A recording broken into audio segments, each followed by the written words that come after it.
Welcome to the foundation. It is yours truly, the incredible DJ Battle in the building. And as you can see, man, fresh off of the left coast, the Pacific Northwest to be exact. Feels good to be back home. So you know I'm up late because I'm on West Coast time still. So I might as well jump straight to it, man. Disclaimer time. Basically letting you guys know that, hey, it's the king up in here. I'm just going to cover a few topics that took place in between the last show and the current one. I don't want no drama, no BS, no lawsuits, because it's strictly for entertainment purposes only. Whew, where do we start, man? Oh man, it's been a rough week, man. I can remember coming up in the early 90s when BET and MTV was popping off. I remember this young princess right here, man, who was coming up on the rise, doing her thing on BET Teen Summit. Ananda Lewis, boy, 52 years young, man. She just transitioned from breast cancer. You know, something we had to take a step back from and take a deep breath, because this is someone, like I say, I seen come up, you know, a Howard alum, got nothing but love for HBCU grads like myself. You know, she's accomplished a lot. Said she used to be on Teen Summit, for MTV. She was on TRL while being a journalist for, you know, both MTV and BET. She's won the NAACP Image Awards 2 times. She was just a rising star. And I know she had to take some time away to take care of her grandmother. That's admirable, especially when it's easy to just, you know how some folks do, they put their loved ones in the home and forget about them. But she stepped away from the game. And while she was taking care of her grandmother, she returned back to the TV, and she was a part of a few shows. Another amazing thing, when she stepped away from the game, picked up carpentry, believe it or not. Then she returned back to television in 2019. She was a part of a few shows. Else experienced the COVID shutdown, and how it pretty much put a lot of things on hold between that and the writers' strike. It seemed like a lot was just on hold. And then I can remember like yesterday when she announced that she was in 2020, when she announced that she had stage 3 breast cancer. And I was like, whoa, you know, because we already, you know, dealt with, you know, Chadwick Boseman and you know, his colon cancer. So, you know, cancer was like kind of running rampant. So it was tough, you know, to see her make that announcement. And, you know, I always thought she was a strong sister, and I figured, you know, she'll probably beat this. She'll just do whatever it need to take. And of course, you know, it went to stage 4, and against, you know, the doctor's wishes, she refused the double mastectomy, you know, which is the removal of the breast. And, you know, I get it. That's just something that's kind of hard to let go, you know, a part of your body. But I know she expressed regret of not taking her doctor's orders, you know, as the cancer began to spread.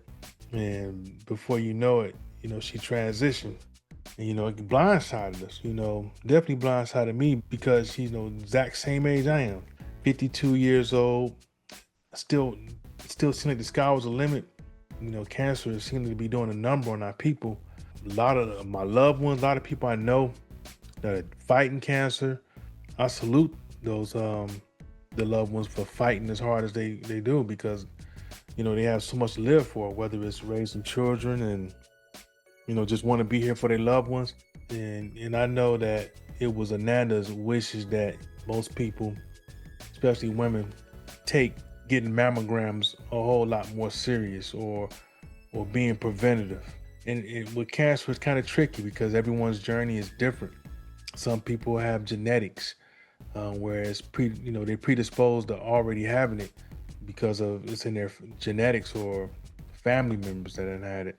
And you have, you know, some cases where it just come out the blue, whether it's from habits, whether it's smoking or other habits that can induce cancer.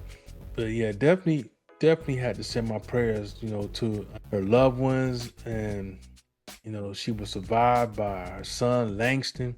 You know, that's hard, man. That anytime you got someone who, has a child, and that child is dependent on them.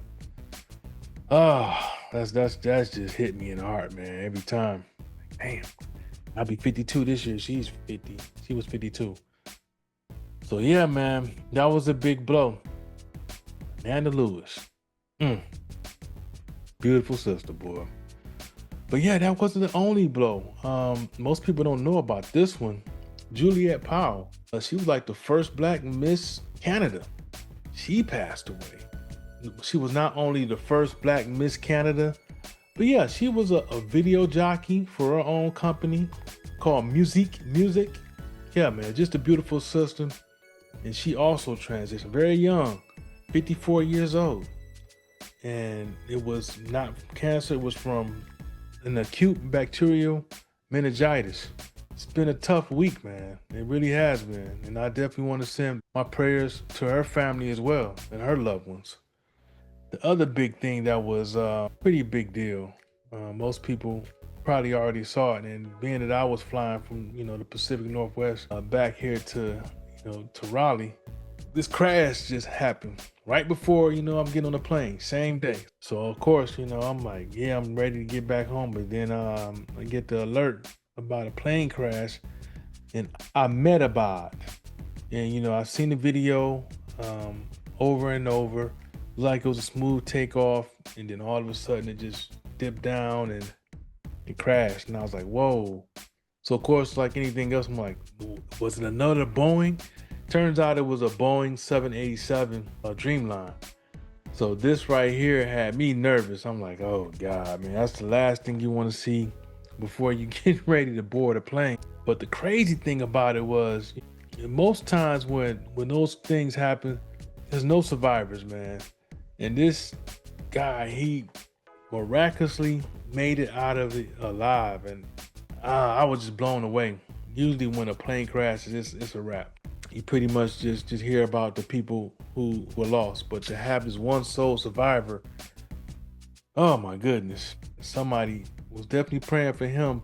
I don't know what's in his future or who he is.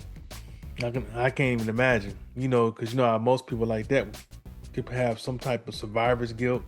And I've seen one situation like that before a long time ago where I think one baby girl survived a plane crash. But man, this, I can't imagine being a sole survivor. I'm sure he'll have a story to tell, and all we can do is be on standby and wait to see what happened. Definitely want to say my prayers to the folks who transitioned on that plane. Just go to show you, man, I don't know what's going on. And I don't want to speculate, especially being that it's a Boeing. You know how they haven't had the best news when it comes to their planes and certain models. Was it a maintenance issue? Was it some foundational issue? Who knows? I don't want to put too much fear on anyone for traveling, because these things happen. There's some things just out of our control. So yeah, man, I got to hear this guy's story. He's going to be on the top of everyone's list to interview. Now on to the world of sports. This one right here, I'm pretty sure it's old news by now. But shout out to Coco Gauff, man, for her having the skill, the ability to win that French Open. That was amazing. The conditions was rough. I don't know what to say about her opponent. The press conference from Arena Sabalenka was just poor sportsmanship, and we all heard what she had to say, basically blaming the conditions or blaming her subpar play and doing everything but giving the credit to Coco.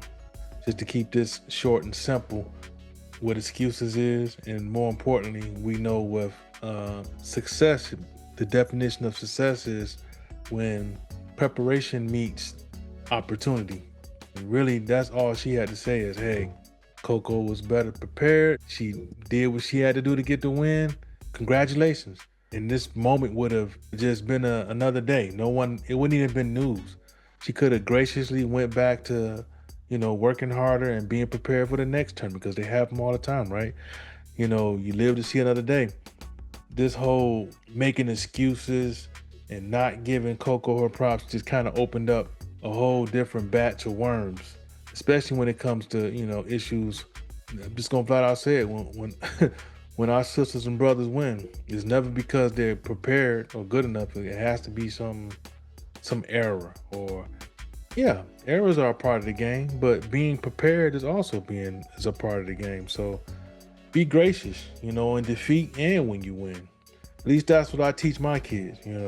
Yeah, it's I get the idea of when someone is distraught from losing to an opponent they thought they should have easily beat. You should never take your opponent lightly. Anybody can be beat. Just let it go. Let it go. Collect your check and prepare for the next opportunity. But like I say, man, shout out to Coco. I'm glad she basically accomplishing the things that she set out for herself. So give her props. Whether you give it to her or not, she taking it. But yeah, that's awesome, man. I'm happy for her. Yep. Yeah, but on to the next topic. Now this one right here, man, we got to go through some PSAs, man, for this, now that we're going to the summer months. And we talk about stories like this all the time, especially with the temperatures getting hot here in North Carolina. This foster mother, Djuna Bostick, she left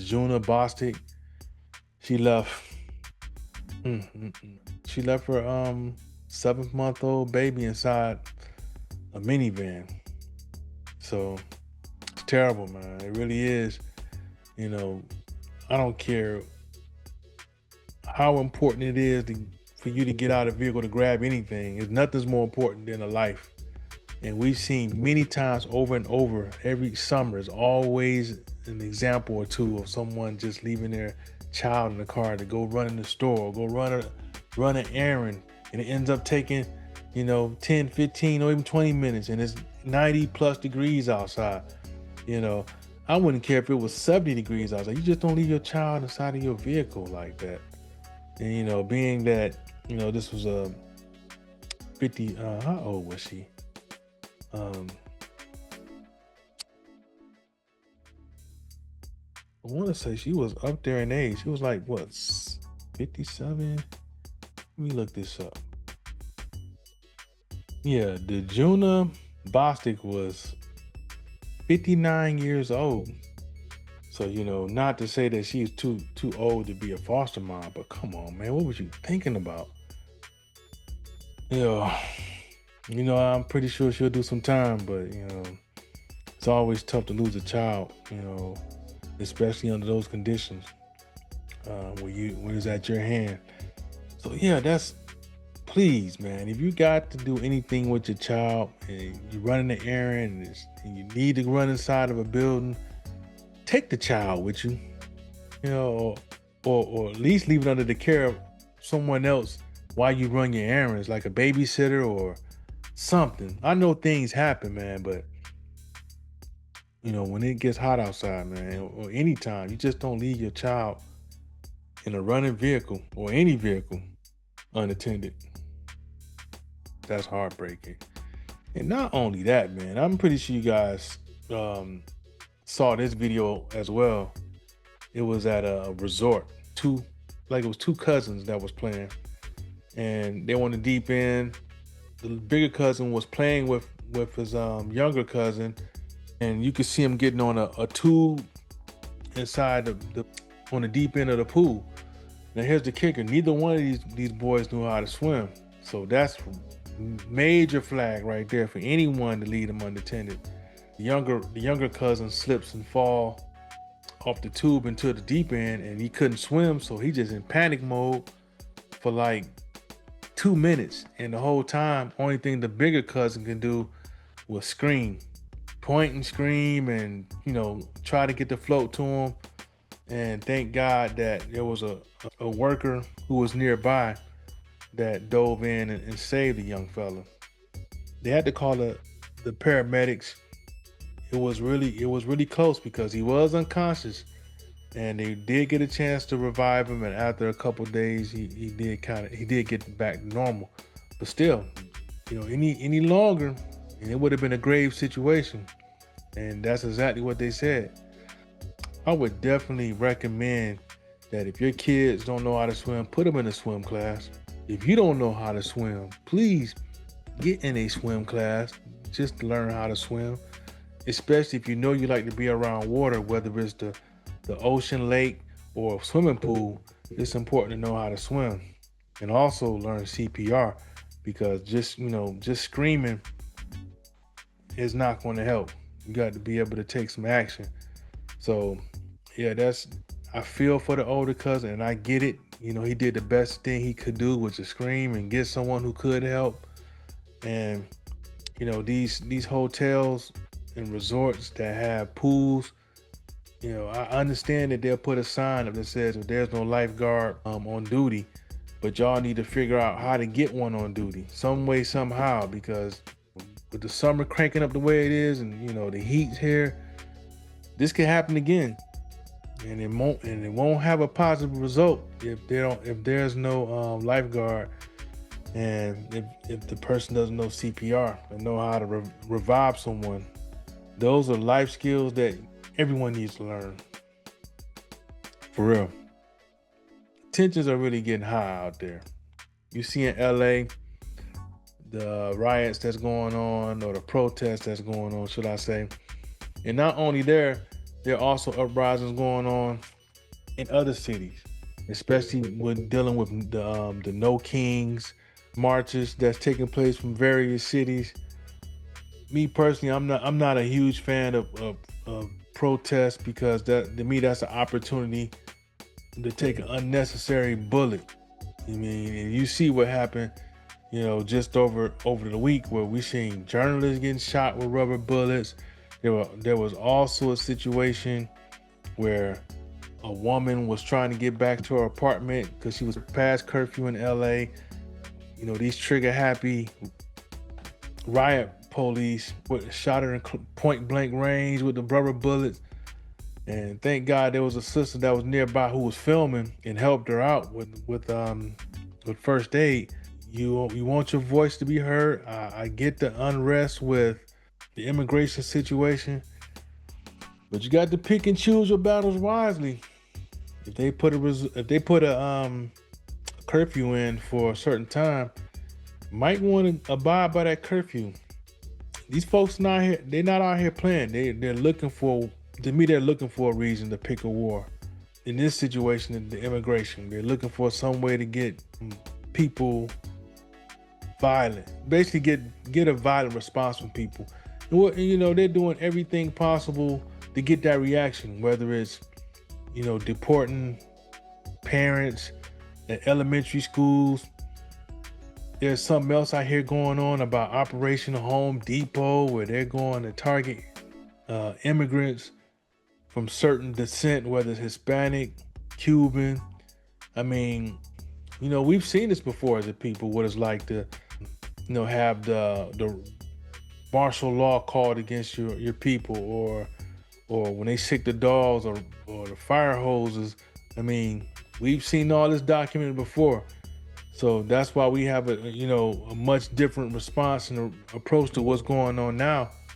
Not to say that it's right, but we've seen this before, and we know the hand that they're playing. Instead of paying people what they were, they would much rather have you work for free. Slavery. They know slavery no one's going for, so they'll go about it a different way. Have you break a law. Put these martial law rules up so that you can uprise and they can take away your freedom. So just believe these people, especially like the sheriff that you saw that was in Florida that said, hey, he gave that breakdown line by line on what they'll do to protesters or what they'll do and won't be penalized. They already laid it out, gave the green light to a certain extent. And if you don't believe it, just look at the video of the sheriff. He'll lay it down line by line. I'm not gonna repeat it, but in so many words, he's basically saying that, hey, even if you're a protester in front of a driver, they have pretty much the green light to run you over. So you think about that. Think about what they're doing or what they're saying. It's a hot mess. Not only there, the tensions are turned up in Minnesota. We already seen 2 lawmakers already been shot down, killed, assassination by some some folks posing to be the police. So they're trying to get this war popped off on some way, shape, fashion, or form, and they pretty much it's pretty much there. It's there, you know. So all I can say is be careful out there. Be very careful, because they're not playing out here. You want to make a statement, but you got to be really strategic. And to me, coming up to their face and threatening what you gonna do, that ain't the way. You gotta have a much better strategy than just trying to reason with them in a martial law situation. You gotta stay out of Dodge for right now. But yeah, it's really disheartening to see our country in disarray, and they're not playing with this ICE situation. If you're not truly not legal here, you have a cause to be concerned, because they're just getting started. You know, the Operation Home Depots, and they're already listing what people they basically already laying down who they're coming after, and LA's gonna be pretty much replicated on every major city. I don't know what it's gonna take for them to change course, unless it's the pockets. The pockets is always the way. It's always the big corporations that rely on immigration help or resources. They're gonna try to figure out a way to find a middle ground. Watch when I tell you. But until then, y'all just got to be careful. Protect yourself, but also figure out how you can be preventative on dealing with these martial law police and that they're deploying. Have your team in place, and just be prepared to hunker down and lay low. They want you to come with the drama and the nonsense. You saw how they shooting the ladies up with rubber bullets. At some point, it ain't gonna be rubber bullets. So just be careful out there. Definitely want to salute all the fathers out there that make a difference. Definitely miss my pops. It's been probably about 8 years since he transitioned. So definitely want to salute all the wonderful fathers. It's all about the unit. It's about the mom and the father. So celebrate both equally. I definitely see you guys next week, and looking forward to bringing some more heat. Don't forget to continue to follow, subscribe. If you can support, hey, send to the Cash App. Much love to y'all, man. I appreciate y'all for rocking with me, and I'll see you guys next week.